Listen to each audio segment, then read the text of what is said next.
በግዕዝ ሰቀልዎ በግፍ ወደብተራ ስም ዘጳውሎስ ርድእ ማርያም ዘመነ ፍቅር ሰላም ለኪ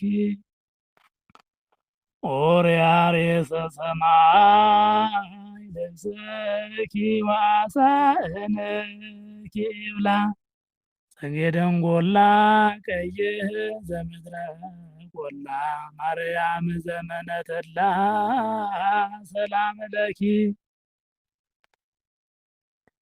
ጥርሲተ ቤቱ ሰናይ ለነቢይ ሐጌ ወወለተ አንቲ ዘሰሎሞን አርጌ ማርያም ዘመነ ጽጌ ሰላም ለኪ። እግዚአብሔር አምላክ ብሰላምን ብጥዕናን ብዘይ ሕማም ብዘይ ድኻም እዛ ሰሙን እዚኣ ይፈጽመና አሜን። እዚአን ተርጉሞን ምን ኣብ ዕለቱ ትምህርቲ ንኽእል እመበግዕ ቅዱው ዘሰቀልዎ በግፍ ወደብተራ ስም ዘጳውሎስ ረድ ብግፍዒ ንዝሰቀልዎ መልክዕኛ በጊዕ ኣዲኡ ዝኾነት ናይ ሐዋርያ ጳውሎስ ናይ ምስክርነቱ ድንኳን ዝኾነት ወላዲተ ኣምላክ እምቤትና ናይ ደስታ ዘመን ናይ ዓመተ ምህረት ዘመን ኣዶ ንሳ እያ ዝብል እዩ ነይሩ እቲ ናይ ቀዳማይ መልእኽቲ።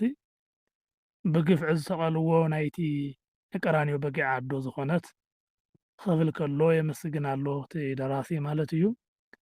ክዳንኪ ናይ ሰማይ ፀሓይ ጫማኹ እውን ናይ ወርሒ ናይ ቆላ ምድሪ ቀይሕ ዝኾነ ዕምባባ ናይ ደስታ ዘመን ኢኸ ኣዶ ማርያም ኦርያሪሰ ሰማይ ልብስኪ ወአስአንኪ እብላ እንዳበለ ከምኡውን የመስግን ኣሎ ማለት እዩ። ቅድስት ድንግል ማርያም ብዙሕ ሕማማት ሰሙን ንክርስቶስ ዝወለደት ብዓብይኡ ትምስገነሉ ብዓብይኡ ትውደሰሉ መልክዓ እውን ዝንገረሉ እዩ።